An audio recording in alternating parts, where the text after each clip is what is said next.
because every one of you lock your house. I don't always lock my house. You lock your car? I don't always lock my car. No, because your passport. I mean, your passport for your ATM and all This is that. personal information. We're talking about it. No, and I'm going to talk to lots of people. Yeah, red herring arguments. He's one person. No. You guys want to go ahead and help the immigrants.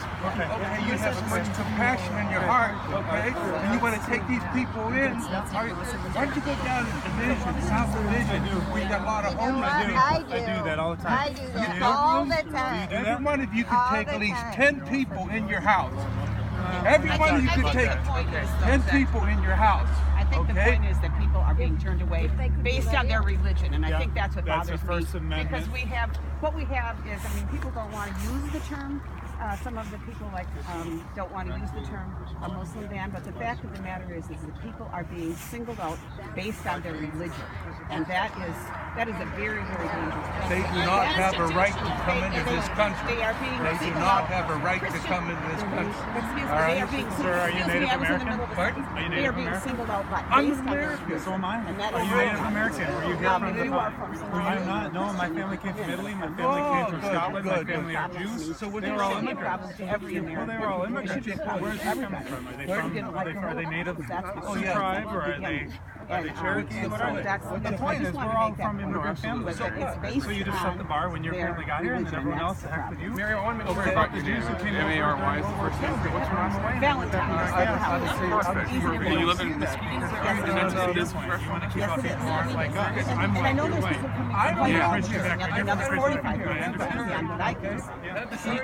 What was it right here today specifically? Was it the immigration order? It's the fact that they're saying You would take care of homeless people. You say you have compassion. I go down and I I don't want to be part of anything like that. It's compelled to stand up and say that is wrong. That's not anything that is American. That's anti-American. One It's of the things, un-American. Nick, if I could also make a point, we wanted to deliver this letter, asking the Congress to announce the ban, but we also wanted to No, not with the press. I'm just a working guy. I worked all night. I came down there and went back to sleep. Yeah, that's great.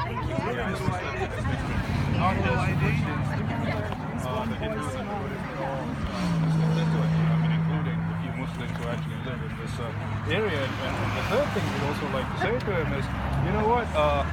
There's a phrase in the Quran, where it says, God created many nations and many tribes, so you may know each other and not despise each other. So we'd like to invite him, to go to a mosque. There isn't one, I think, in his district, but there's one just down the road in Justin Amarsh's district. He's the congressman for the 3rd Congressional District, and there's a mosque there, and we invite him to actually go there and talk to a bunch of Muslims and get to know them. I don't know whether he's done that. Maybe he has, maybe he hasn't.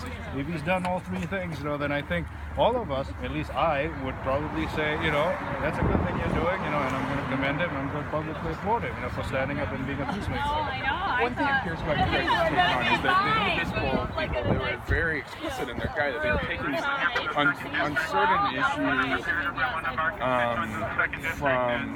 I'm sorry, I got lost my train of thought there.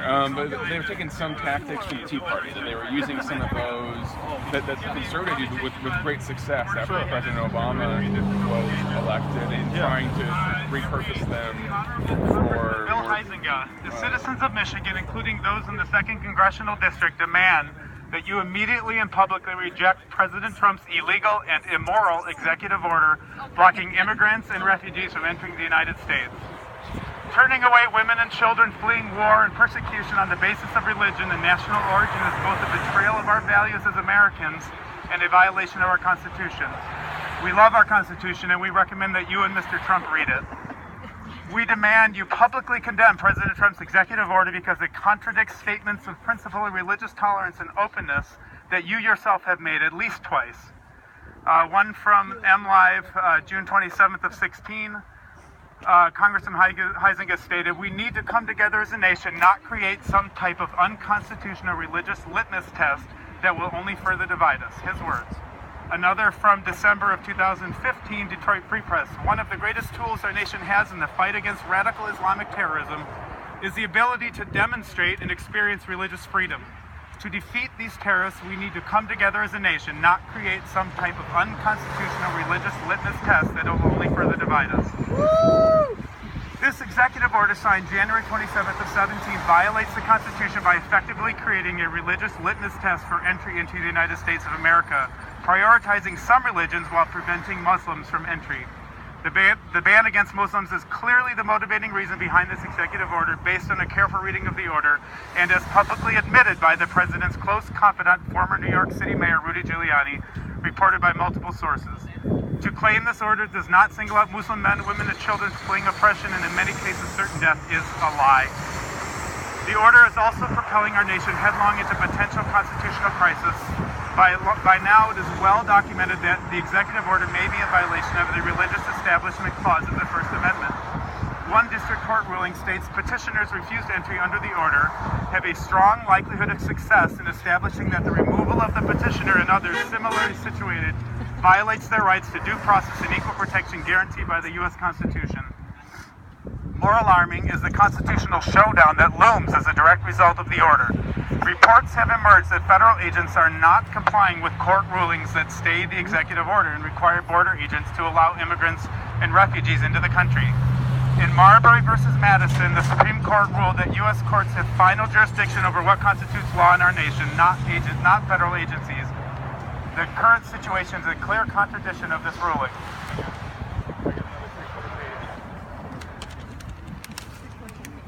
You should note that none of the attackers in the September 11, 2001 terrorist attacks originated from the 7 blacklisted nations.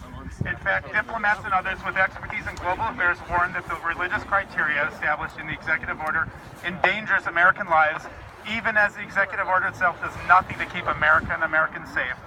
Around 1,000 career State Department leaders and civil servants recently submitted a document objecting to the order as counterproductive to our national interests. Experts in international issues ominously warn that the order endangers American security as well as American lives at home and abroad. Ultimately, the order is a human tragedy. Already, we are hearing multiple stories of lives profoundly affected by this inhumane and illegal order, including children who face death because the order prevents them from receiving medical treatment in the U.S. that can save their lives. As you must be fully aware, refugees and immigrants entering the United States undergo rigorous screening that takes 2 years. The vetting is already extreme and occurs long before refugees arrive on American shores. Many of the refugees we admit are women and children who have faced atrocities we can't even begin to fathom. Many faiths, including Christian churches such as Christian Reformed Church in North America and the Catholic Church, have condemned the order as inhumane and not reflective of Jesus' teaching. Your own family were immigrants from Grandville in 1847. Your Christian faith teaches you to show compassion and humanity to refugees and immigrants. This is from Deuteronomy 10, 18 to 19. He defends the cause of the fatherless and the widow, and loves the foreigner residing among you, giving them food and clothing. And you are to love those who are foreigners, for you yourselves were foreigners in Egypt. For all of these reasons, your constituents join fellow Michiganders across the state in calling on our elected leaders to oppose the executive order banning Muslim immigrants and refugees from our nation. Sincerely, the citizens of the 2nd Congressional District.